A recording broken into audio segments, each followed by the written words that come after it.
Hola clase, my name is Ben Shalati and I'm going to be your instructor this semester.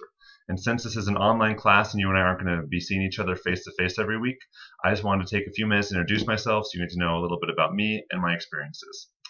First of all, a lot of people have no idea how to pronounce my last name based on how it's spelled. So remember it's pronounced Shalati. And if you forget how to pronounce Shalati, just remember that it roughly rhymes with beef patty. Okay, just a few basic things about myself. Let's see, what can I tell you? First of all, I'm from Seattle, Washington. I was born and raised there. I love Seattle. It's a wonderful place.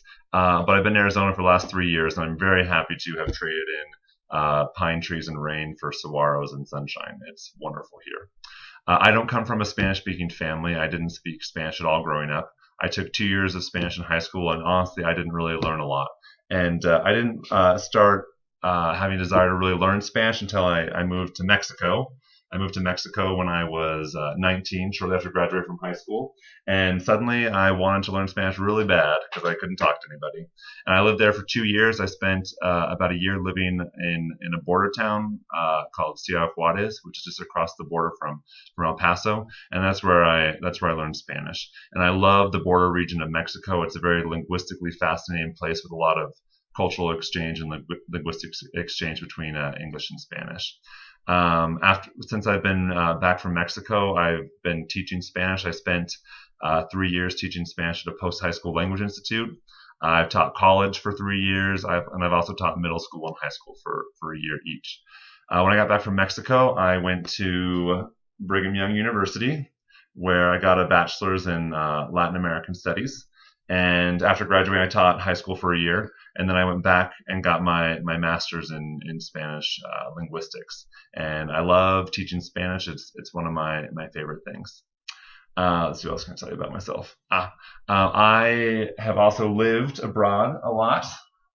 So during my bachelor's, I did an internship here in Santa Cruz, Bolivia. And when I graduated with my bachelor's, I spent a summer working in northern Mexico. And I've lived in 6 cities in northern Mexico. And just this last summer, I worked for a nonprofit organization in Piura, Peru, in northern Peru. And when I graduated with my master's degree, I spent a summer in Lisbon, Portugal, to study Portuguese. And my Portuguese is pretty good. It's not as good as my Spanish at all, but it's fun. And so after every time I graduate, I always move abroad for some reason. So we'll see where I end up after I graduate now. I've been living in Arizona for the last 3 years, and I'm working on a PhD in second language acquisition and teaching. So basically, I study how people learn languages and how to teach them. So that's my specialty.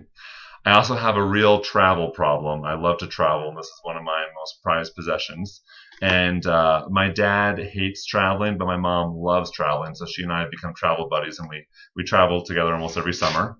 So here's a picture of my mom and me in Lisbon, Portugal, bike riding. And here we are crossing off an item off of both of our bucket lists. We went to Machu Picchu, Peru together. I also love to write. I've been keeping a daily journal for the last 7 or 8 years, and I love to eat Cinnabons. They're my favorite food, and a friend of mine just gave me a gift card, and that was the best thing anyone could have ever done for me. If I weren't teaching Spanish, my dream job would be to be a tour guide at the Jungle Cruise at Disneyland. Not because it's the coolest ride at Disneyland, but just because I've always wanted to be a tour guide, and I love puns, and that's what the Jungle Cruise is all about. So that's just a little bit about me. Feel free to email me if you have any questions or comments or concerns about the class. And I'm looking forward to getting to know each of you this semester.